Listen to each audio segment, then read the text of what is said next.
நாம் இந்த நாட்களில் ஜெபத்தை குறித்ததான காரியங்களை தொடர்ச்சியாக தியானித்து கொண்டே வருகிறோம். அப்படி தானே? வின்சென்ட் செல்வகுமார் அவர்கள் கிறிஸ்தவ வாழ்க்கை புதிதாக இயேசுவை ஏற்றுக்கொண்டு வந்த பிறகு நாம் எப்படி வாழ வேண்டும், எதில் முக்கியத்துவம் நம்ம கொடுத்து கவனிக்க வேண்டும், வசனம் என்ன சொல்லுகிறது என்று போதிக்கப்படுகிறதுனால அநேகர் சத்தியத்தை அறிந்து கிறிஸ்துக்குள் பலனடைந்து வருகிறதை பார்க்க முடிகிறது. நாம் ஜெபத்தை பற்றிதான ஒரு சின்ன புஸ்தகம், அதில் எழுதப்பட்ட ஜெபத்துக்கான சத்தியங்களை வைத்து தொடர்ச்சியாக தியானித்து கொண்டு வந்தோம். இப்போ கடைசி சாப்டருக்கு நம்ம வந்துட்டோம். நாம் எந்த மாதிரியான ஜெபம்னா என்ன, ஜெபத்தினுடைய வித்தியாசமான பரிமாணங்கள் என்ன, நாம் எவ்விதம் நாம் ஜெபம் பண்ணணும் என்பதை குறித்து தொடர்ச்சியாக நாம் தியானித்து வந்தால சோர்ந்து போகாமல் ஜெபிக்கணும், எப்பொழுதும் ஜெபிக்கணும், பரிசுத்த ஆவிக்குள்ளே ஜெபிக்கணும், தேவனுடைய சித்தத்தின்படி ஜெபிக்கணும், விழித்திருந்து ஜெபிக்கணும், உபவாசத்துடன் நம்ம ஜெபிக்கணும், ஒரு மனதுடன் ஜெபிக்கணும், அப்புறம் ஊக்கத்தோடு நாம் ஜெபம் செய்யணும், விசுவாசம் உள்ளவளாக ஜெபிக்கணும், இயேசுவின் நாமத்தில் ஜெபிக்கணும். 10 காரியங்களை தொடர்ச்சியாக நம்ம தியானித்து கொண்டு வந்தோம். இதெல்லாம் மனதில் ஆழமாய் பதித்து கொள்ளணும். ஜெபத்துக்கு ரொம்ப முக்கியம். நம்ம எல்லாருமே ஜெபிக்கிறோம், ஜெபிக்கணும் இப்போ ஆசை வந்து விட்டது. ஜெபிக்காதவங்க இந்த நாட்களில் ஆசீர்வாதத்தை பெற முடியாது. இப்போ நிறைய ஜெபிக்கிறவங்க பெருகிட்டாங்க. அந்த ஜெபத்தை கருத்தாக செய்யணும், ஒரு எஃபெக்டிவாக செய்யணும். அந்த ஜெபத்தை நம்ம வீணிலே, அதாவது வீணாய் போய்விடும்படி நடந்து கொள்ளக்கூடாது. ஜெப நேரம் வீணாகி விடக்கூடாது. அதுக்கு தான் இந்த ஜெபத்தில் நம்ம கற்றுக்கொள்ளுகிறோம். இந்த நாளில் சரி, இப்படிலாம் நீங்கள் உபவாசித்து ஜெபிக்கணுன்றீங்க, ஊக்கத்தோடு ஜெபிக்கணுன்றீங்க, ஒரு மனதோடு ஜெபிக்கணுன்றீங்க, எல்லாம் சொல்கிறீங்க. சரி, ஜெபிக்காமல் இருந்தால் என்ன? அவர் தான் வல்லமை உள்ளவராச்சே. தேவன் வல்லமை உள்ளவர், அற்புதம் செய்கிறவர். அவரால் எல்லாமே செய்ய முடியல. நம்ம ஜெபிச்சு தான் அவர் செய்யணுமா? எதுக்கு? அவரே செஞ்சிட வேண்டியது தானே. அப்போ நான் என்ன எதுக்கு அவர் ஜெபிக்க சொல்லணும் அப்படின்னு சில கேள்வியெல்லாம் எழும்போம். இல்லை, உண்மை தானே? அவர் தான் எவ்வளோ பெரிய தேவன், அவருக்கு தான் எல்லாமே தெரியுமே. நம்முடைய நாவில சொல் பரவாததற்கு முன்பாகவே நம்முடைய நினைவுகளை அறிந்துகிறார் என்று வேதத்தில் பார்க்கும்போது நம்ம ஏன் ஜெபம் பண்ணணும் என்பதாக. அப்படி இல்லை, ஆண்டவர் இயேசுவே சொல்கிறாரு, கேளுங்கள் அப்பொழுது உங்களுக்கு கொடுக்கப்படும், ஆபத்து காலத்தில் நோக்கி கூப்பிடு, நான் உனக்கு விடுதலை தருவேன். அவரே ஜெபிக்க சொல்லியிருக்கிறார். ஜெபிக்கான மாடலை மாதிரி ஜெபத்தை காண்பித்திருக்கிறார். ஜெபிக்க வேண்டும் என்பதை இயேசு நம்ம கற்றுக் கொடுத்திருக்கிறார். அதனால் அந்த ஜெபம் ரொம்ப முக்கியம். நம்ம கட்டாயம் ஜெபிக்க வேண்டும். சரி, நாம் ஏன் ஜெபிக்கணுன்றதற்கு கடைசி ஒரு 3 காரியம் தான் தியானிக்க போகிறோம். இன்றைக்கு ஒரு வசனத்தை நம்ம பார்க்க போகிறோம். 1 தீமோத்தேயு 2ஆம் அதிகாரம் 2வது வசனம் பாருங்கள். 1 தீமோத்தேயு 2ஆம் அதிகாரம் 2வது வசனம், அதாவது 286 பக்கம் புதிய ஏற்பாட்டில் எடுத்துட்டிங்களா பைபிளில்? அதை பாருங்கள். 2வது வசனம், நாம் எல்லா பக்தியோடும் நல் ஒழுக்கத்தோடும் கலகமில்லாமல் அமைதலுள்ள ஜீவனம் பண்ணும்படிக்கு ராஜாக்களுக்காகவும் அதிகாரமுள்ள யாவருக்காகவும் அப்படியே ஜெபிக்க வேண்டும். என்ன முந்தின வசனத்தில் நான் பிரதானமாய் சொல்லுகிற புத்தி என்னவென்றால், எல்லா மனுஷருக்காகவும் விண்ணப்பங்களையும் ஜெபங்களையும் வேண்டுதல்களையும் ஸ்தோத்திரங்களையும் பண்ண வேண்டும். இது முக்கியமான ஒரு ஆலோசனை. ஆனால் பிரதானமாக என்ற வார்த்தையை சேர்த்து பவுல் சொல்லுகிறார். எல்லா மனுஷருக்காக நம்ம ஜெபிக்கணும், பிரார்த்தனை பண்ணணும். சுயநலமாக நமக்கு மாத்திரமே ஜெபம் பண்ணி கொண்டு இருக்கக்கூடாது. அப்போ எல்லாருக்காக ஜெபிக்கணும். அப்படின்னா உங்கள் தெருவில் இருக்கிறவங்க, உங்கள் கிராமத்தில் இருக்கிறவங்க, உங்கள் கூட வேலை பார்க்குறவங்க, கூட படிக்கிறவங்க, கூட பழகினவங்க, சொந்தக்காரங்க, நண்பர்கள், இப்படி நிறைய பேரோட நமக்கு பழக்கம் இருக்கிறதில்ல. எல்லாரும் ரட்சிக்கப்படணும், சத்தியத்தை அறியணும் அப்படின்னு நம்ம ஜெபிக்கணுமா? நான் ஜெபிச்சா அவங்க ரட்சிக்கப்படுவாங்க. உங்கள் ஜெபத்தை வைத்து தான் அவங்களை ஆண்டவர் சந்திக்க முடியும். அதனால தான் ஆண்டவர் ஜெபிக்க முடியும் நம்மை தூண்டுகிறார். சரி, அப்படி நம்ம ஜெபிக்கும்போது என்ன நடக்கணும்? முதலாவது, நம்ம ஏன் ஜெபிக்கணும்னா, அமைதல் உள்ள ஒரு வாழ்க்கை வாழணுமானா கட்டாயம் ஜெபிக்கணும். நம்ம வசிக்கிற இடத்துல அமைதல் உள்ள ஒரு வாழ்க்கை வாழவுக்கு, கிராமமாக இருக்கலாம், பட்டணமாக இருக்கலாம், அல்லது வெளிநாட்டில் போய் வேலை நிமித்தம் போய் சேர்ந்தாங்க, வாடகை வீட்டிலையோ சொந்த வீடோ வாங்கி கூட குடியேறி இருக்கலாம். அந்த இடத்துல நான் நிம்மதியாக இருக்கணும், நான் இருக்கிற இடத்துல நிம்மதியாக இருக்கணும். அதாவது ஒரு அமைதல் உள்ள ஒரு வாழ்க்கை, கச்சாமச்சானி சண்டை சச்சரவு இது மாதிரிலாம் இருக்கக்கூடாது. தீ கொளுத்துறது, அடிக்கிறது, பெருக்கிறதுலாம் இருக்கக்கூடாது. அமைதியாக ஒரு காமாக இருக்கணும். அவர் அமைதியில் உள்ள ஒரு வாழ்க்கை நான் வாழணும் அப்படின்னு சொன்னால் ஜெபிக்கணும். அதான் வசனம் சொல்லுது. நாம் எல்லா பக்தியோடும் நல் ஒழுக்கத்தோடும் கலகம் இல்லாமல் அமைதலுள்ள வாழ்க்கை வாழும்படிக்கு நீங்கள் ஜெபிக்கணும் அப்படின்னு சொல்லப்பட்டிருக்கிறார். அப்போ நம்ம ஜெபம் பண்ணினால்தான் அமைதலுள்ள சூழ்நிலை நம்ம இருக்கிற இடத்துல உண்டாகும். அதான் அதுக்கு அர்த்தம். அப்போ நம்ம ஜெபிக்க ஜெபிக்க ஜெபிக்க நீங்கள் வசிக்கிற இடத்துல, இருக்கிற இடத்துல, வேலை செய்கிற இடத்துல ஒரு நல்ல ஒரு சூழ்நிலை, அமைதலான ஒரு வாழ்க்கை வாழும்படியான சூழ்நிலை உருவாகும். உங்களுடைய ஜெபத்திற்கு ஒரு வல்லமை உண்டு. அந்த ஜெபிக்க ஜெபிக்க அந்த மாற்றம் வரும் என்பதான் ஆவியானவர் நமக்கு சொல்லி கொடுக்கிற முக்கியமான ஒரு வார்த்தை. இதில் ஒரு காரியம் கவனிங்க. எரேமியா 29 அதிகாரம் 7வது வசனம் பாருங்கள். எரேமியா 29வது அதிகாரம் 7ஆம் வசனம்.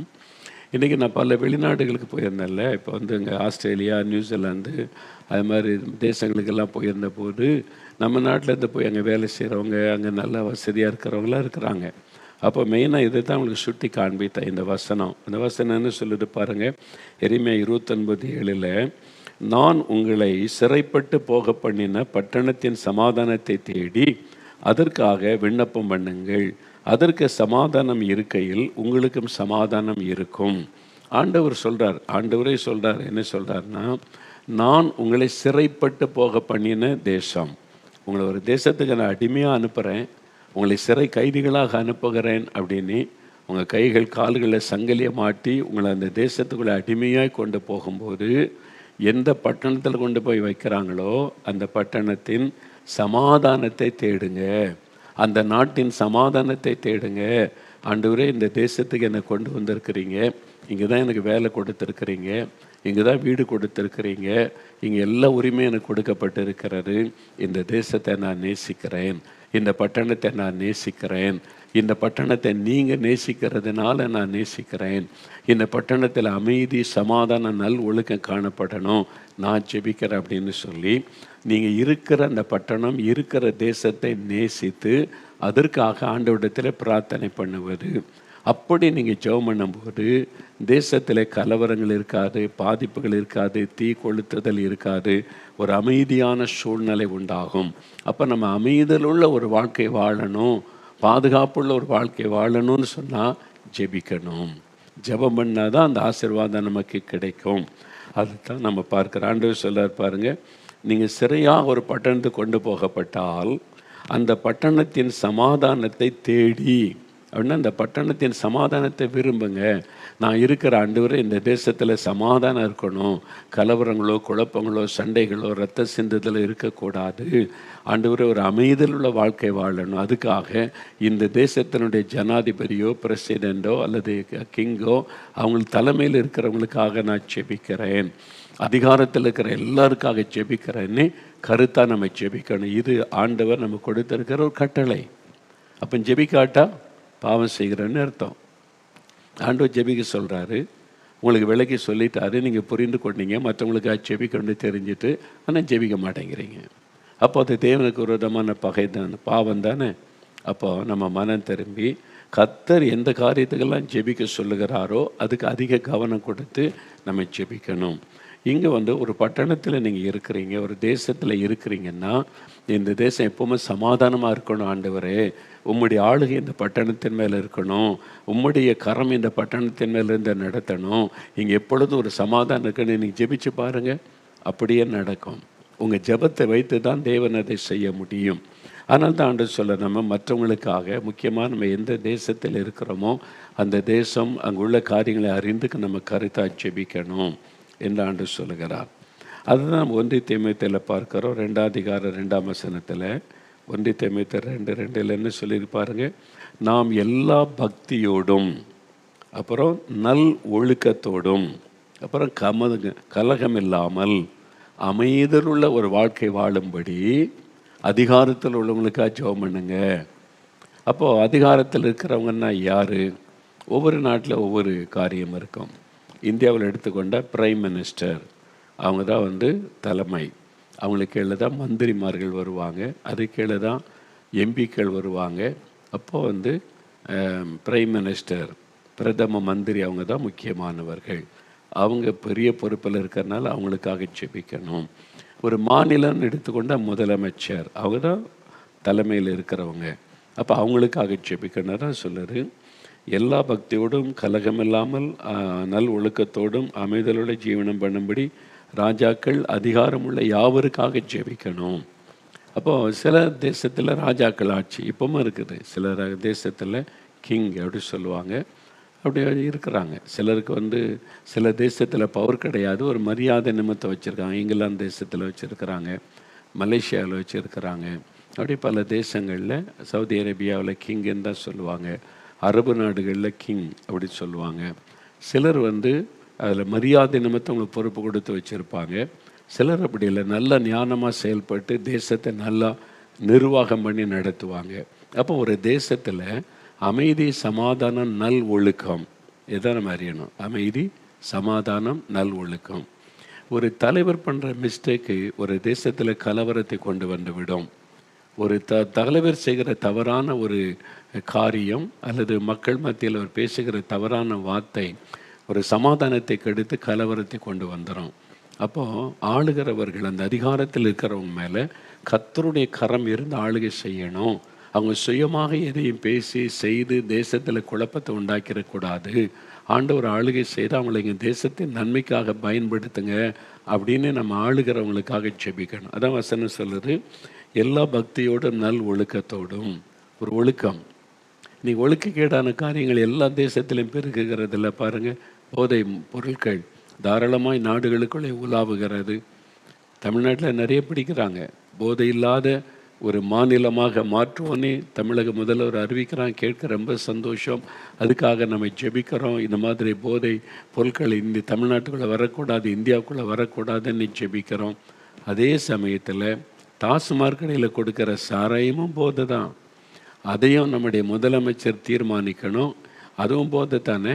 இது மாத்திரம் இல்லை, அதுவும் போது அதை குடிச்சிட்டு ரோட்டில் விழுந்து கிடக்கிறவங்க, மனைவிக்கும் மற்ற வீட்டுக்காரங்களுக்கு வித்தியாசம் தெரியாதவங்க, அடிக்கிறவங்க, இதெல்லாம் நம்ம பார்க்குறோமே. அப்போ ஒழுக்கக்கேடான காரியம் எதனால் வருது? மதுபானத்தினால. ஒழுக்கக்கேடான நிறைய சம்பவத்தை காரணம் பேப்பரில் பார்க்குறல, குடிச்சிருந்தான் குடி. அந்த குடியின் நிமித்தமாக, மதுபானத்தை நிமித்தமாய் ஒழுக்கக்கேடுகள் தேசத்தில் பெருகி கொண்டிருக்கிறது. போதை வஸ்துகளினாலே ஒழுக்கக்கேடுகள் பெருகி கொண்டிருக்கிறது. அது தேசத்தினுடைய ஆசீர்வாதத்தை பாதிக்கும், சாபக்கேட்டை கொண்டு வந்து விடும். இதெல்லாம் நம்ம பல தேசங்களை பார்க்குறோம், நம்முடைய நாடுகளில் நம்ம பார்க்குறோம்ல. அதனால தான் வசனம்னு சொல்லுதுன்னா, நீ எந்த தேசத்தில் இருக்கிறியோ அந்த தேசத்தை முதல்ல நேசி, அந்த பட்டணத்தை நேசி, அந்த தேசத்தை ஆள்றவங்களே நேசிக்காமல் ஜெபிக்க முடியாது. அவங்க மேலே அன்பு இல்லாமல் கசப்போடு ஜெபிச்சிங்கன்னா அந்த ஜெபம் கேட்கப்படாது. அப்போ நீங்கள் எந்த தேசத்தில் இருக்கீங்களோ அந்த தேசத்தை முதலாவது முழு இருதயத்தோடு நேசிக்கணும். அங்கே ஆளுகையில் இருக்கிறவங்கள நேசிக்கணும். அரசியல்வாதிகளைப் போல் நம்ம நடந்து கொள்ளக்கூடாது. திட்டுறது, பேசுகிறது, மரியாதை குறைவாய் பேசுவது, இதெல்லாம் நம்ம செய்யக்கூடாது. நாம் கர்த்தருடைய பிள்ளைகள், இயேசுடைய பார்வை தான் நமக்குள்ளே இருக்கணும். அதனால் தேசத்தை ஆளும்படி தேவன் ஏற்படுத்தி வைத்திருக்கிற அந்த தலைமையில் இருக்கிறவர்கள், அதிகாரத்தில் இருக்கிறவர்களுக்காக தினமும் நம்ம ஜெபிக்கணும். அதான் முக்கியம். தினமும் கருத்தாக ஜெபிக்கணும். அப்போது நம்ம அமைதலுள்ள ஒரு வாழ்க்கை வாழ முடியும். அதுக்காகவே நம்ம கட்டாயம் ஜெபிக்கணும் என்பதாக ஆண்டோடைய வார்த்தை சொல்லுதில்லை. நீ ஜெபிச்சா பட்டணத்தில், தேசத்தில் அமைதி வரும், மாற்றம் வரும். பாருங்கள், இந்த எழுப்புதல் வந்த சமயங்களில் எந்தெந்த பட்டணத்தில், தேசத்தில் எழுப்புதல் வந்ததோ அங்கெல்லாம் ஒழுக்கக்கேடான காரியெல்லாம் அப்புறப்படுத்தப்பட்டது. ஆமாம், அந்த வேல்ஸ் தேசத்தில் எழுப்புதல் வந்தபோது மதுபான கடைகள் மூடப்பட்டது, நடன கிளப்புகள் எல்லாம் மூடப்பட்டு விட்டது. ஒழுக்கக்கேடான காரியம், பாவம் செய்வதற்கு ஏற்றதான காரியம் எல்லாம் க்ளோஸ் பண்ணப்பட்டது. ஏன்னா அங்கே இப்போ யாரும் போகிறதில்லை, எல்லாம் மூடப்பட்டு விட்டது. அப்போது ஒரு தேசத்தில் நல் ஒழுக்கமும் அமைதி காணப்படுவதற்கு ஆளுகிற அதிகாரத்தில் உள்ளவங்க முக்கியம். அவங்க மேலே கர்த்தர் ஆளுகை செய்து கர்த்தர் அவங்களை பயன்படுத்த நம்ம கருத்தாக செபிக்கணும் என்று தான் ஆண்டவருடைய வார்த்தை சொல்லுகிறது. அப்போ அதை கவனம் செலுத்தணும். ஏன்னா இந்த மாதிரி நீங்கள் ஒரு தேசத்தில் போய் குடியிருக்கிறீங்க, கனடாவில், அமெரிக்காவில் அல்லது ஐரோப்பா நாடுகளில், வளைகுடா நாடுகளில், உங்களுக்கு ஒரு நல்ல வேலை, நல்ல சம்பளம் கொடுக்குறாங்க. அவங்களுக்கு வீடு இல்லாமல் ரோட்டில் இருக்கிறீங்க, வீடு வாடகைக்கு எடுத்துக்கொள்ளலாம். சொந்தமாக அவங்களுக்கு சேர்ந்து வாங்கி கொள்ளலாம் வீடு. காரு, எல்லா வசதியும் நீங்கள் அங்கே அனுபவிக்கலாம். அந்த தேசத்தின் மக்களைப் போல எல்லாமே நீங்கள் அனுபவிக்க முடியும். அந்த சுதந்திரமெல்லாம் உங்களுக்கு கொடுக்கப்பட்டிருக்கிறது. ஏன் ஆண்டவர் அந்த நாட்டுக்கு உங்களை கொண்டு வந்தார்? யோசிங்க.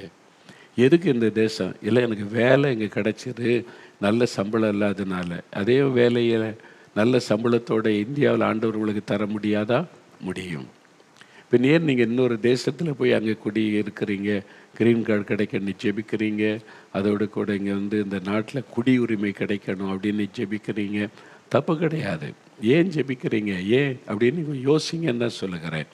அதெல்லாம் தேவை, அவசியம் தான். க்ரீன் கார்டு, அது மாதிரி அந்த நாட்டில் இருக்கிற பிஆர் கிடைக்கணும், அல்லது நீங்கள் அந்த தேசத்தின் குடியுரிமை கிடைக்கணும், நல்லது. அது தப்புலாம் கிடையாது.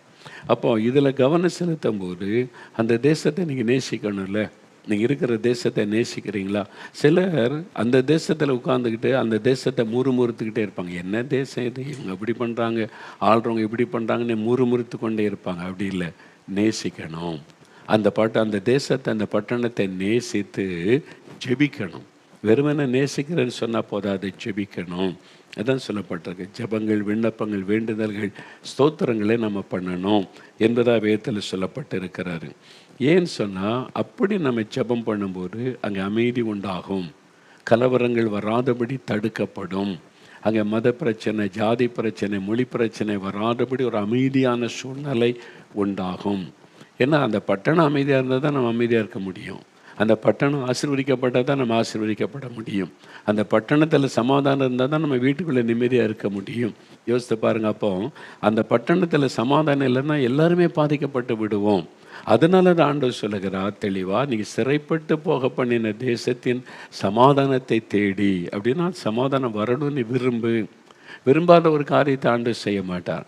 முதல்ல நம்ம விரும்பணும். எந்த ஒரு காரியத்தை தேவனிடத்தில் பெற்றுக்கொள்ள நினைக்கிறோமோ அதை விரும்பி கேட்கிறதை கர்த்தர் நிறைவேற்றி தருவார். அப்போ இந்த இருக்கிற பட்டணத்தில் ஒரு சமாதான நல்வொழுக்கம் காணப்படணும்னு விரும்பணும். நீங்கள் இருதயத்தில் விரும்பி ஜெபிக்கும்போது அதை ஆண்டவர் நிறைவேற்றி தருவதை நீங்கள் பார்க்க முடியும். அப்போ நீங்கள் எந்த தேசத்தில் இருக்கிறீங்க? இந்தியாவில் இருக்கிறீங்கன்னா உங்களுடைய தாய்நாடு, ஆண்டவரை துதிங்க. அது கூட கர்த்தர் உங்களுக்கு கொடுத்த ஆசீர்வாதம். சிலர் என்கிட்ட கேட்பாங்க, பிரதர் பல நாட்டுக்கெல்லாம் போயிருக்கிறீங்க, எந்த நாடு உங்களுக்கு ரொம்ப பிடிக்கும், எந்த நாட்டில் நீங்கள் தங்க விரும்புகிறீங்கன்னு கேட்பாங்க. சிலர் அறிந்து கொள்ள. நான் என்ன சொல்லுவேன்னா, உண்மையே சொல்லுவேன், 4 மாவடியில் எனக்கு இருக்குன்னு ஆசை. அதனால் இது என் தேசம், கர்த்தர் என்னை எந்த நாட்டில் வச்சது அது பெஸ்ட். ஆண்டவர் இந்த தேசத்தை நல்லா வச்சிருக்கிறார், ஆசீர்வதித்து வச்சிருக்கிறார், அங்கே தான் நான் இருக்க விரும்புகிறேன் என்பதாக. ஆமாம் பிரியமானவள், அது உண்மையாக என்னுடைய விருப்பம் அதுதான். அதனால் அதான் சொல்லுவேன். சிலர் சொல்லுவாங்க, நீங்கள் அப்படியே ஓடிக்கிட்டே இருக்கிறீங்க, ஒரு 4 நாள் ரெஸ்ட் எடுங்க, மீட்டிங்கே வேண்டாம், வாங்க 4 நாள் ரெஸ்ட் எடுத்துகிட்டு போங்க, நான் எல்லா அரேஞ்ச்மெண்ட்ஸை நான் பண்ணித்தரேன், எல்லா ரூம்ஸ் எல்லாம் ரெடி பண்ணி தர்றேன், நீங்கள் யாரும் டிஸ்டர்ப் பண்ண மாட்டாங்கலாம் சொல்லி. நான் சொல்வேன், பிரதர் 4 நாள் கிடச்சா அதுக்கு இவ்வளோ தூரம் பிரயாணப்பட்டு இன்னொரு நாட்டில் இருக்குன்னு சொல்கிறீங்க. அந்த 4 நாள் கிடைக்காதா? நான் 4 மாவடியில் இருக்கணும்னு விரும்புகிறேன், கிடைக்க மாட்டேங்குது அப்படின்னு தான் வேதனையோடு சொல்லுவேன். ஏன்னா ஒன்று முடிஞ்சால் அடுத்தது அந்த ஊழிய திட்டங்களை, ஆண்டோர் கொடுத்த வேலைகளை நிறைவேற்றி முடிப்பதற்கு நாட்கள் போதவில்லை. ஏன்னா இப்போ தான் அதிகமாக செய்கிறேன். ஏன்னா நீ கொஞ்ச காலம்தான் இருக்கிறேன், இன்னும் அதிக நாட்கள் இல்லை. அதனால தான் ஜெபத்தை தீவிரப்படுத்தணும், அதிகப்படுத்தணும். நீங்கள் எந்த தேசத்தில் இருக்கீங்களோ அந்த தேசத்தை நேசிங்க, அந்த தேசத்தின் அரசாங்கத்தை நேசிங்க.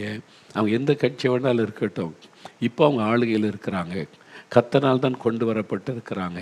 அவங்கள நேசிங்க, அவங்களுக்காக ஜெபிங்க. தினந்தோறும் ஒரு 5 நிமிடமாவது ஜெபம் பண்ணுங்க.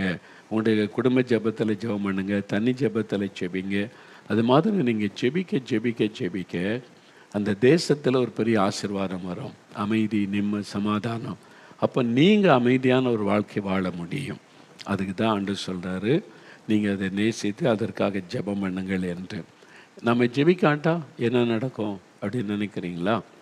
ஆண்டவர் ஜெபிக்க சொல்கிறார்ல, ஆண்டவர் விளையாட்டை சொல்லுவாரா, அல்லது முக்கியம் இல்லாததை செய்ய சொல்லுவாரா, அது முடியாததை செய்ய சொல்லுவாரா? முடியும், நீங்கள் ஜெபிக்கணும்.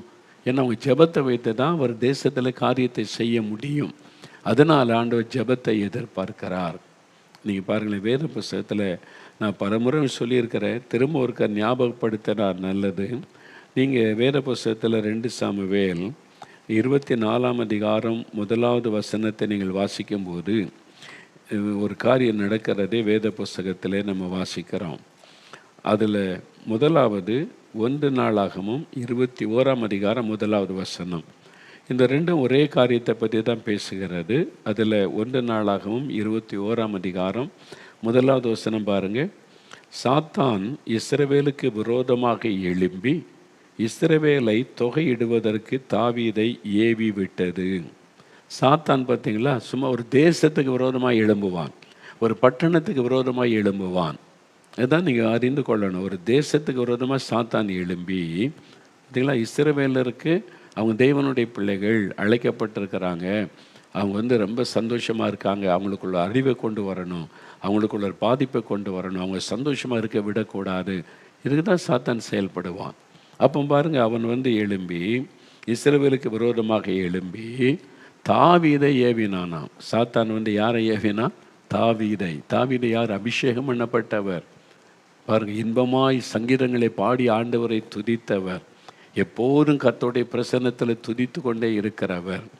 அந்த தாவீதை, தேவனால் தெரிந்து கொள்ளப்பட்ட அபிஷேகம் பண்ணப்பட்ட தாவீதை சாத்தான் பயன்படுத்தி ஒரு தேசத்திலே சாபத்தையும் அழிவையும் கொண்டு வந்து விட்டான். எல்லாம் அறிந்து கொள்ளுங்க. அதனால தான் ஆண்டு சொல்லார், ஜெபம் பண்ணுங்க. உங்கள் நாட்டில் ஒரு சாபக்கேடை கொண்டு வரணும், பாதிப்பை உண்டாக்கணுமானா உங்கள் லீடரை சாத்தான் ஏவி ஒரு தப்பான காரியத்தை செய்ய வச்சுட்டா போதும், அவ்வளோதான், பாதிப்பு வந்துவிடும். அதனால் ஆண்டவர் குறிப்பாக சொல்லுகிறார், ஆளுகையில் அதிகாரத்தில் உள்ளவங்களுக்காக ஜெபம் பண்ணுங்கள் அப்படின்னு ஆண்டவர் சொல்ல காரணம் தான்.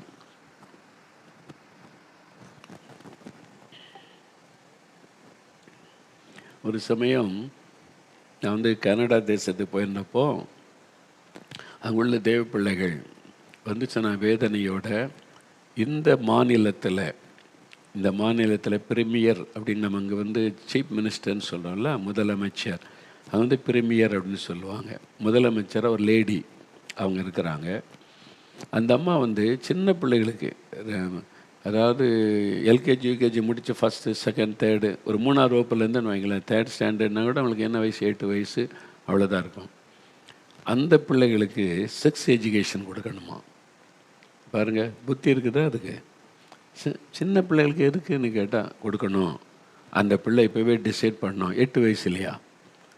பாருங்கள், ஒரு தேசத்தில் சீஃப் மினிஸ்டராக கொண்டு வந்தால் அந்த அம்மா பாடத்திட்டத்தெல்லாம் கொண்டு ஆட்சியில் இருக்காங்கல்ல, அவங்க இஷ்டப்படி செய்கிறாங்க.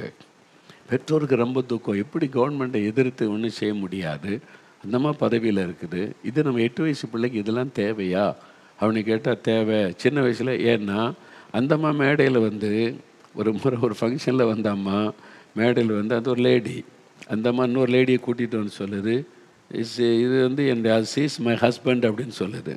எப்படி இருக்குன்னு யோசித்து பாருங்கள். ஒரு தேசத்தை ஆள்ற ஒரு சீஃப் மினிஸ்டரு மேடையில் எல்லாருக்கும் மத்தியில் ஒரு பொம்பளை கூட்டிகிட்டு இவ தான் என்னுடைய கணவர் அப்படின்னு சொல்லுது. சமுதாயத்தை சீரழிக்கிற காரியம் அது. அந்த பாவத்தில் இருந்தால் இருந்துருப்போம், அது எதுக்கு பப்ளிக்கில் சொல்லி அதனால் அந்த மைண்டில் எல்லாரும் இந்த பழக்கத்தில் கொண்டு வந்துடணும். இது தப்பு கிடையாது, பாவம் கிடையாது, அதை ஏற்றுக்கொள்ளணும். சின்ன வயசில் 8 வயசுலேயே மைண்டில் ஏற்றிடணும். அதனால் நீ எப்படி இருக்கலாம்னு சொல்லி இந்த மாதிரி பாடத்திட்டத்தெல்லாம் கொண்டு வருது. பெற்றோருக்கு என்னடா இந்த நாட்டில் நம்ம இருக்க முடியுமா, நம்முடைய பிள்ளைகளுடைய எதிர்காலம் என்ன, நம்முடைய கலாச்சாரம் என்ன, இங்கே ஒரு கலாச்சாரத்துக்கு மதிப்பே இல்லை, இஷ்டப்படி வாழலான்றாங்க, இது பிள்ளைகளை பாதிக்குமேன்னு சொல்லி. அப்போ அதுக்கு ஒரு என்ன செய்கிறது, யார் போய் பேச முடியாது. ஒரே வழி ஜெபம். எல்லாம் ஜெபிங்க. 3 நாள் உபவாச நடந்தது. குறிப்பாக எல்லாம் ஜெபம் பண்ணுங்க இந்த காரியத்துக்காக. ஆண்டவரே, எங்கள் தேசத்தில் இது நடக்குது, அதிகாரத்தில் உள்ளவங்களால் பாதிப்பு வருது, எங்கள் குழந்தைகள் பாதிக்கப்படுறாங்க, நீங்கள் தான் உதவி செய்யணும். எல்லாரும் ஜெபம். அந்த டைம் மறுபடியும் தேர்தல் வரப்போகுது, மறுபடியும் அந்த அம்மா நிற்க போகுது, தேர்தல். அந்த டைமில் ஜெபம் பண்ணால் கர்த்தர் அந்த அம்மா வீட்டுக்கு அனுப்பிட்டார். தோல்வி அடைஞ்சு வெட்கப்பட்டு அந்த அம்மா போயிட்டா. வேறொரு சீஃப் மினிஸ்டர் பிரீமியர் வந்த உடனே இதெல்லாம் எடுத்துட்டார். சின்ன பிள்ளைகளுக்கு இதெல்லாம் எதுக்கு, 8 வயசு பிள்ளைகளுக்கு அந்த பாடத்திட்டம்லாம் தேவையில்லை. பார்த்தீங்களா, அப்போ பிள்ளைகள் பாதுகாக்கப்பட்டாங்க. அப்போ அந்த தலைவர், அந்த சீஃப் மினிஸ்டரோ பிரைம் மினிஸ்டரோ அவரை பிசாசு பிடித்து சமுதாயத்தை பாழாக்கிடுவான், ஒழுக்கக்கேடானதெல்லாம் கொண்டு வந்துடுவான். அதனால தான் வசனம் சொல்லுது, நல் ஒழுக்கம் சமாதானம் காணப்பட அதிகாரத்தோடுங்களுக்காக ஜெபம் பண்ணுங்க, என்பதாய் ஆண்டவர் சொல்லி வைத்திருக்கிறார். பார்த்தீங்களா? அப்போ சாத்தான் தாவீதையே ஏவி ஒரு பெரிய சாபத்தை மக்களுக்குள்ளே கொண்டு வந்துட்டான். ஒரே நாளில் 75,000 பேர் இறந்துட்டாங்க. அது எதனால்? அந்த மக்கள் என்ன தப்பு பண்ணாங்க? தாவீதனுடைய பாவம், தவறுனால சாத்தானுக்கு செவி கொடுத்துட்டார். அந்த ஏவுதல் கர்த்தர் பேசுகிறாரா சாத்தான் பேசுகிறாருன்னு அவரால் கண்டுபிடிக்க முடியல. அவர் சில சமயத்தில் நிறைய காரியத்தில் பிஸி ஆகிட்டா கவனம் செலுத்தாட்ட அப்படி தான் சாத்தான் உள்ளே நுழைந்து விடுவான். அப்போ அந்த மாதிரி தலைவர்களை பயன்படுத்தி தேசத்தை அவன் பாழாக்கிடுவான். பாருங்கள், இத்தனை தேசத்தில் பஞ்சம், நிறைய தேசத்தில் பஞ்சம் வரைக்கும் யார் காரணம்னா ஆளுகிற அதிகாரத்தில் உள்ளவங்க. லஞ்சம், ஊழல், அவங்க கொள்ளையடிக்கிறது, அதுதான் நாட்டையே பாதிக்கிறாரு. அப்போ உங்களுடைய தேசத்தில் அமைதி, செழிப்பு, நன்மை உண்டாயிருக்கணுமானா அவங்களுக்காக நீங்கள் ஜெபிக்கணும். ஆண்டவரே அவங்க மேலே நீங்கள் ஆளுகை செய்யுங்க, அவங்கள நீங்கள் பயன்படுத்துங்க. அவங்க சுயநலமாக செயல்படக்கூடாது, தேவ திட்டத்தை நிறைவேற்றணும், எல்லா மக்களுக்கு ஆசீர்வாதமாக இருக்கணும். நீங்கள் கருத்தாக ஜெபிச்சு பாருங்கள், அவங்கள கர்த்தர் செயல்பட வைப்பார், கர்த்தர் அவளை பயன்படுத்துவார். நீங்கள் ஜெபிக்காமல் விட்டுட்டிங்கன்னா பிசாசு அவங்களை கையில் எடுத்து தன்னுடைய திட்டத்தை தேசத்தில் நிறைவேற்றி விடுவான். அதனால தான் ஆண்டவர் சொல்கிறார், நீங்கள் நிம்மதியான ஒரு வாழ்க்கை வாழணுமானா ஜெபம் பண்ணுங்க, அதிகாரத்தில் உள்ளவர்களுக்காக ஜெபம் பண்ணுங்க என்று ஆண்டவர் தெளிவாக சொல்லியிருக்கிறார். இப்போ இதே காரியம்தான் நம்ம 2 சாமுவேல் 24:1 நம்ம பார்க்குறோம். 2 சாமுவேல் 24:1 சொல்லப்பட்டு பாருங்கள், கர்த்தருடைய கோபம் திரும்ப இஸ்ரவேலின் மேல் மூண்டது. பார்த்தீங்களா? கர்த்தருடைய கோபத்தை இந்த தேசத்தின் மேலே கொண்டு வரணும். நம்ம இந்த தேசத்தில் நுழைஞ்சு ஒன்றும் செய்ய முடியல. கர்த்தரை கோபப்படுத்துகிற மாதிரி இவங்க நடந்து கொண்டால் இவங்க சாபத்துக்குள்ளாகிடுவாங்க, கர்த்தராலே இவங்களுக்கு பாதிக்கப்படுவான்னு சொல்லி கர்த்தருடைய கோபம் திரும்ப இஸ்ரவேலின் மேல் மூண்டது. இஸ்ரவேல் யூதா என்பவர்களை லக்கம்பார் என்று அவர்களுக்கு விரோதமாய் சொல்லுகிறதற்கு தாவீது ஏவப்பட்டான். தாவீதுக்குள்ள என்ன வந்தது? ஏவுதல். இதில் தான் ரொம்ப கவனமாக இருக்கணும். தேவ சித்தமா என்னென்பதில் தெளிவாக நீங்கள் அறிந்து கொள்ளணும். ஏவப்படுறதெல்லாம் சரின்னு சொல்லிட முடியாது. தாவீதையே பிசாசு ஏவி விட்டான் என்பதாய் நாம் பார்க்கிறோம். அப்போ அவர் செய்த ஒரு மிஸ்டேக்குனால ஜனங்களை கணக்கெடு, யூதா தனியாக மற்ற கோத்தரத்தார் தனியாக அப்படி எடுக்க சொல்லுகிறார். அதுங்க தான் பிரிவினை உண்டாக்குற ஆளுகிற தலைவர்கள் பிரிவினை உண்டாக்குவார். இன்றைக்கி நிறைய தேசத்தில் ஜனத்துக்கு விரோதமாக ஜனம், இதுக்கெல்லாம் முக்கிய காரணம் லீடர். நீங்கள் நல்லா பார்த்தீங்கன்னா பின்னால் திரும்பி பார்த்த சரித்திரத்தை யாரோ ஒரு லீடர், அவன் சொன்ன ஒரு வார்த்தை, அவன் செய்த ஒரு செயல் மக்களுடைய மனதுக்குள் இந்த அன்பை எடுத்து கசப்பை வெறுப்பை உண்டாக்கி அதனால் ரத்த ஆறு ஓடுகிற சூழ்நிலை. நீ யோசித்து பாருங்கள், உங்கள் தேசத்தில் கொஞ்சம் ஹிஸ்ட்ரி திரும்பி பாருங்கள், 40 வருஷத்துக்கு முன்னால் என்ன நடந்தது, யாரால் இதை ஆரம்பிச்சது பாருங்கள், அதிகாரத்தில் உள்ளவங்களால். அப்போது அதனால தான் ஆண்டவர் சொல்கிறார், அதிகாரத்தில் உள்ளவங்களுக்காக நீங்கள் ஜெபிக்க மறந்துடக்கூடாது. அதிகாரத்தில் உள்ளவங்க ஏன்னா அப்போ தான் நீங்கள் நிம்மதியாக வாழ முடியும். அப்போ கருத்தாக பாரம் எடுத்து அவங்களுக்காக ஜெபிக்கணும். முதல்ல அவங்களுக்காக ஆண்டவரை துதிக்கணும். எங்களுக்கு நல்ல பிரதமர், ஜனாதிபதி, அமைச்சர்களை தந்ததற்காக ஸ்தோத்திர ஆண்டவரே அப்படின்னு சொல்லி நல்ல ஸ்தோத்திரம் பண்ணிவிட்டு அவங்க மேலே நீங்கள் ஆளுகை செய்யுங்க, அவங்கள நீங்கள் பயன்படுத்துங்க. மாம்சத்தில் தீர்மானம் எடுக்கக்கூடாது, மனுஷ ஆலோசனை கேட்டு தீர்மானிக்கக்கூடாது. ஆவியானவரே அவங்களுக்கு நல்ல தீர்மானத்தை கொடுத்து எங்களுடைய தேசத்தில் ஒரு ஆசீர்வாதம் உண்டாகணும் அப்படின்னு நம்ம ஜெபிக்கும்போது தேசத்தில் அட்மாஸ்பியர் மாறும், அந்த சூழ்நிலை மாறும். அப்போது நம்ம நிம்மதியாக சமாதானமாய் அங்கே குடியிருக்க முடியும். அதனால தான் நம்ம ஜெபிக்க வேண்டியதன் அவசியம் என்னென்னா, அப்போ தான் அமைதலுள்ள ஒரு சந்தோஷமான வாழ்க்கை வாழ முடியும். அதுக்கு நம்முடைய ஜெபம் அவசியம் என்பதை மறந்துடக்கூடாது. சரியா? அதனால் இந்த வசனத்தை நல்லா குறித்து வைத்து கொண்டு 1 தீமோத்தேயு 2 முதல் சில வசனங்கள். அப்போ எல்லா மனுஷருக்காக ஏன் ஜெபிக்க சொல்கிறாருன்னா 4ஆம் வசனம் பாருங்கள். 1 தீமோத்தேயு 2:4 எல்லா மனுஷரும் ரட்சிக்கப்படவும் சத்தியத்தை அறிகிற அறிவை அடையவும் அவர் சித்தமுள்ளவராக இருக்கிறார். அப்போ எல்லாருக்காக நம்ம ஜெபிக்கணும். ஏன்னு சொன்னால் எல்லாரும் ரட்சிக்கப்படணும், ஆண்டவர் அதை விரும்புகிறார். எல்லாரும், எல்லா பாஷைக்காரர்களும் வரணும், எல்லா இனத்தவரை ரட்சிக்கப்படணும், எல்லாரும் பரலோகத்துக்கு வரணும். அப்போ அவங்க ரட்சிக்கப்பட்டு அவங்க ஆயத்தமாகணும். அப்போ அதனால தான் நீங்கள் எல்லாருக்காக ஜெபம் பண்ணுங்க என்பதாய் ஆண்டவருடைய வார்த்தை சொல்லுகிறார். அதனால் முதலாவது நாம் இருக்கிற இடத்துல, வேலை செய்கிற இடத்துல, வசிக்கிற இடத்துல, பிஸ்னஸ் செய்கிற இடத்துல ஒரு அமைதியான வாழ்க்கை. வேலைக்கு போகிறீங்க, அங்கே உள்ள சூப்பர்வைசர் லீடர் பார்த்துட்டு உங்களை ஏதாவது குறை சொல்லிக்கிட்டே இருக்காரு. நீ சரியில்லை, இது சரியில்லை, பாரு இது செஞ்சே தப்பு. அது கரெக்டாக இருந்தால் கூட தப்புன்னு சொல்லி உங்களை வேதனைப்படுத்திக்கிட்டே இருக்காங்கன்னா, ஒரு அமைதியிலான சூழ்நிலை இருக்காது வேலையில். சிலருக்கு டென்ஷன், கோபம், எரிச்சல், ஏன்டா இந்த வேலைக்கு போகணும் அப்படின்ற ஒரு எண்ணம். அப்படி தான் சிலர் போவீங்க. அப்போது அந்த இடத்துல ஒரு அமைதி சூழ்நிலை அழகாக அமைதியாக இருக்கணுமானா நீங்கள் ஜெபிக்கணும். ஆண்டவரின் கம்பெனிக்காக, ஓனருக்காக, சூப்பர்வைசருக்காக, டீம் லீடருக்காக, உடன் உழைக்கிறவங்களுக்காக எல்லாம் ஜெபிக்கிற நீ ஜெபித்து பாருங்கள். உங்களுடைய சூழ்நிலையில், அட்மாஸ்பியரில் நல்ல ஆசீர்வாதமான மாற்றம் உண்டாகும். உங்கள் ஆஃபீஸுக்குள்ளே உண்டாகும், பிஸ்னஸ் பண்ணுற இடத்துல உண்டாகும், நீங்கள் ஊழியம் செய்கிற இடத்துல உண்டாகும். இன்றைக்கி சர்ச்சஸ் நடத்துகிற இடத்துல நிறைய பிரச்சனைகள்.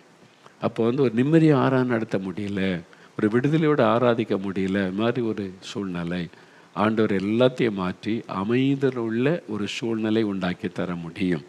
அது நம்முடைய ஜெபத்தை வைத்து தான் கர்த்தர் செய்ய முடியும். அதனால தான் எல்லாருக்காக ஜெபம் பண்ணுங்கள் என்று ஆண்டவர் சொல்லுகிறார். அப்போ அதற்கு நம்ம அர்ப்பணிக்கணும். ஆண்டவரே, நான் இருக்கிற இந்த தேசத்தை நான் நேசிப்பேன், இந்த தேசத்துக்காக ஜெபம் பண்ணுவேன், தேசத்தினுடைய ஆண்டவர் லீடருக்காக ஜெபிப்பேன், எங்கள் தேசத்தில் அமைதி சமாதானம் உண்டாக ஜெபிப்பேன். கருத்தாக நீங்கள் ஜெபிச்சு பாருங்கள், ஆச்சரியமான மாற்றங்களை நீங்கள் காண்பீங்க. சரியா? அப்போ இந்த காரியத்தை மனதில் வைத்து கொள்ளுங்க. இப்போ நம்ம ஜெபிக்க போகிறோம். கொஞ்ச நேரம் நம்ம ஜெபிக்க போகிறோம்.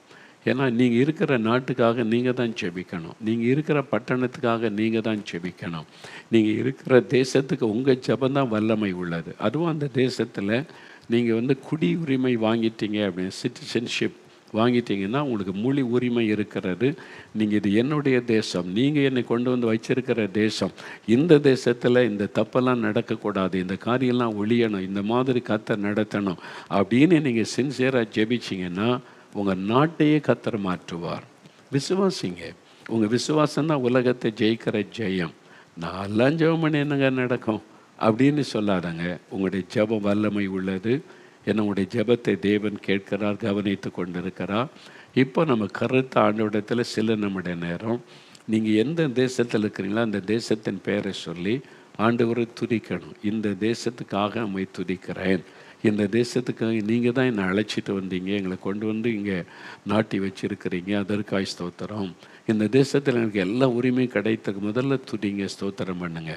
அப்புறம் இந்த தேசத்தை ஆள்றவங்க அவங்க மேலே நம்முடைய கரம் இருக்கட்டும், அவங்கள நீங்கள் பயன்படுத்துங்க, ஆசீர்வதிங்க. எங்கள் பட்டணத்தில் தேசத்தில் நன்மையான நல்ல காரியம் நடக்க அவங்கள பயன்படுத்துங்க அப்படின்னு சொல்லி கருத்தாக ஜெபிக்கணும். ஜெபிக்கலாமா? இப்போ கருத்தாக இப்போ ஜெபிக்கலாமா? நம்ம ஜெபிக்க போகிறோம். எல்லாம் அப்படியே வல்லதுகாரம் ஏற்றுங்க. குட்டி பிள்ளைகள் கூட ஆண்டவரே எங்கள் பிரைம் மினிஸ்டருக்காக ஜெபிக்கிறேன்னு சொல்லுங்கள், எங்கள் சீஃப் மினிஸ்டருக்காக ஜெபிக்கிறேன்னு சொல்லுங்கள். எல்லாம் அப்படியே கண்களை மூடுங்க, ஜெபம் பண்ணுங்க, பார்க்கலாம். ஜெபம் பண்ணுங்க. சில நம்முடைய நேரம் உங்கள் ஜெபத்தை வச்சு தான் தேவன் உங்கள் தேசத்தில் அமைதியை கட்டளையிட முடியும். அதனால நீங்கள் அப்படியே சொல்லி ஜெபிங்க. கருத்தாக ஜெபம் பண்ணுங்க. ஆண்டவரே, இந்த தேசத்துக்காக முக்கிய ஸ்தோத்திரம், இந்த தேசத்தை ஆளுகிற லீடருக்காக ஸ்தோத்திரம், இந்த தேசத்தில் எங்களை கொண்டு நாட்டி வைத்திருக்கிற அன்பிற்காக ஸ்தோத்திரம். இப்பொழுதும் இந்த தேசத்தில் அமைதி, சமாதானம், நல் ஒழுக்கம் காணப்பட அதிகாரத்தில் இருக்கிறவங்களுக்காக நாங்கள் ஜெபிக்கிற வாய் திறந்து ஜெபம் பண்ணுங்க. கருத்தா ஜெபிங்க. ஸ்ரீலங்காவில் இருக்கிறவங்க, உங்கள் நாட்டில் புதிதாய் தேர்ந்தெடுக்கப்பட்ட தலைவருக்காக ஜெபம் பண்ணுங்க. மலேசியா, சிங்கப்பூர் அரசாங்கத்துக்காக ஜெபிங்க. கருத்தா ஜெபிங்க. இந்தோனேஷியா ஜெபம் பண்ணுங்க. மியான்மர் தேசத்தில் இராணுவ ஆட்சி நடக்கிறது. கர்த்தர் ஒரு அமைதி சமாதானத்தை திரும்ப பண்ண ஜெபம் பண்ணுங்க. ஆஸ்திரேலியா, நியூசிலாந்து ஜெபம் பண்ணுங்க. தேசத்தை ஆள்றவங்களுக்காக ஜெபிங்க. குறிப்பாக தேசத்தை ஆளுகிற தலைவர்களை உம்முடைய கரத்தில் ஒப்பு கொடுத்து நான் ஜெபிக்கிறேன். உம்முடைய ரத்தத்துக்குள் ஒப்பு கொடுக்கிறேன். அவருடைய சிந்தனையில் ஆட்கொள்ளும், அவருடைய ஒவ்வொரு செயலை கர்த்தர் ஆட்கொண்டு நடத்தணும். ஜெபிங்க. கருத்தா ஜெபிங்க. இன்று முதல் உங்கள் நாட்டில் மாற்றம் வரும். ஆவியானவர் கொடுக்கிற ஒரு மாற்றத்தான செய்தியை கேள்விப்படுவீங்க. கருத்தா ஜெபம் பண்ணுங்க. ஆண்டவரே, நான் இருக்கிற இந்த தேசத்துக்காக ஜெபிக்கிறேன், எங்களுடைய பிரசிடென்ட்டுக்காக ஜெபிக்கிறேன், என்னுடைய பிரைம் மினிஸ்டருக்காக ஜெபிக்கிறேன், அவருடைய குடும்பத்துக்காக ஜெபிக்கிறேன். உம்முடைய ரத்தத்தை தெளித்த நான் ஜெபிக்கிறேன். அவர்கள் மீது நீர் ஆளுகை செய்யணும், அவங்கள மீது உம்முடைய கரம் அமரணும். கர்த்தர் அவங்களுக்கு ஆவியானவர் ஆட்கொண்டு பயன்படுத்தணும். ஆண்டவரே, நீங்கள் ஆலோசனை கொடுத்து அவங்களை நடத்தணும். உம்முடைய ஆலோசனையின்படி நடக்கணும். சாத்தான் உள்ளே நுழையாதபடி, தவறான ஆலோசனை வராதபடி தடுத்து நிறுத்தி போடும். அதற்காக நாங்கள் ஒருமனப்பட்டு ஜெபிக்கிறோம். நான் ஜெபிக்கிற இந்த தேசத்துக்காக ஆண்டவரே நீர் கிரியை செய்து அருளும் ஆண்டவரை. ஜெபிங்க ஜெபிங்க, அப்படி கருத்தா ஜெபிங்க. உங்களுடைய பிரசிடென்ட் அல்லது பிரைம் மினிஸ்டர் அல்லது மினிஸ்டர் கண்முன்னால் நிறுத்தி ஜெபிங்க. அவங்க மேலே ஆண்டவருடைய பிரசன்னம் இறங்கட்டும், வல்லமை இறங்கட்டும் என்று ஜெபிங்க. ஆண்டவர் இந்த ஜெபத்திற்கு பதில் கொடுத்து கொண்டு இருக்கிறார். நீங்கள் ஜெபிக்க ஜெபிக்க ஆவிக்குரிய மாற்றம் உடைய தேசத்தில் வருகிறது. மியான்மர் தேசத்தில் மாற்றம் வருகிறது, மலேசியாவுக்குள்ள மாற்றம் வருகிறது, சிங்கப்பூருக்குள்ள மாற்றம் வருகிறது, இந்தோனேஷியாவில் மாற்றம் வருகிறது. நீங்கள் ஜெபிக்க ஜெபிக்க ஜெபிக்க ஒரு ஆவிக்குரிய மாற்றம், சூழ்நிலையில் ஒரு மாற்றம், ஆவியானவர் விடுதலையோடு இறங்கி கிரியை செய்வதற்கான மாற்றம், ஆளுகிறவர்கள் மேலே கர்த்தர் ஆளுகை செய்து நடத்துகிற வித மாற்றத்தை கொண்டு வரும். விடாதங்க, ஜெபம்னுங்க. கருத்தா நாங்கள் ஜெபிக்கிற ஆண்டவரே, நீங்கள் சொன்ன மாதிரி நாங்கள் அமைதலுள்ள வாழ்க்கை வாழணும். இந்த தேசத்தில் ஒரு அமைதியாக, சமாதானமாக, ஐக்கியமாக, மகிழ்ச்சியாக வாழணும். இந்த தேசத்தில் கலவரங்களோ, ரத்த சிந்துதலோ, குண்டு வெடிப்புகளோ இருக்கக்கூடாது. இந்த தேசத்தில் வறுமையோ, பஞ்சமோ, இந்த மாதிரி பொருளாதார பிரச்சனையோ, சரிவுகளோ இருக்கக்கூடாது. இந்த தேசம் ஆசீர்வதிக்கப்படணும். நான் இருக்கிற தேசம், நீர் என்னை கொண்டு வந்து வைத்திருக்கிற தேசம், நான் ஆசீர்வதித்தை ஜெபிக்கிறேன். அதிகாரத்தில் நீங்கள் கிரியை செய்யுங்க, ஆளுகிறவர்கள் மேலே நீங்கள் ஆளுகை செய்யுங்க. நன்மையான காரியம் நடக்கட்டும், தீமைகள் எல்லாம் ஒழியட்டும். எங்களுடைய தேசத்தின் நன்மைகளை திருடுகிற பிசாசின் வல்லமைகள் எல்லாம் அழியட்டும். உங்களுடைய கரத்தில் ஒப்பு கொடுக்கிறேன் ஆண்டவரே. ஜெபிக்க ஜெபிக்க ஜெபிக்க உங்கள் நாட்டுக்குள்ள மாற்றம் வருகிறது, உங்கள் தேசத்தில் ஆசீர்வாதமான மாற்றம் வருகிறது. பாவங்கள் எல்லாம் ஒழிய பண்ண ஆண்டவரே, அசுத்த கிரியைகள் ஒழிய பண்ண ஆண்டவரே, நல் ஒழுக்கம் காணப்பட ஆண்டவரே. அதற்காக ஜெபிக்கிறோம். கர்த்தர் ஜெபத்தை கேட்டார். உங்களுடைய ஜெபம் கேட்கப்பட்டது. இதே மாதிரி தினமும் உங்களுடைய குடும்பத்தில் ஜெபிங்க. பெரிய மாற்றம் உங்களுடைய நீங்கள் இருக்கிற தேசத்தில் உண்டாவதை காண்பீங்க. ஆண்டவருக்கு நன்றி சொல்லுங்கள். இப்போ அப்படியே கரம் உயர்த்தி, தகப்பனே எங்களுடைய ஜெபத்தை கேட்டீர், பதில் தந்து விட்டீர், ஸ்தோத்திரம். உமக்கு மகிமை செலுத்துகிறோம். உம்முடைய பிரசன்னம் கூட இருக்கட்டும். நாளை தின ஆராதனையில் உம்முடைய பிரசன்னம் இருக்கவும் ஒரு எழுப்புதல் அக்கினி போடப்பட ஜெபிக்கிறோம். கர்த்தர் அப்படி ஆசீர்வதித்து விட்டதற்காய் ஸ்தோத்திரம். இயேசு கிறிஸ்துவின் நாமத்தில் ஜெபிக்கிறோம் பிதாவே. ஆமேன் ஆமேன்.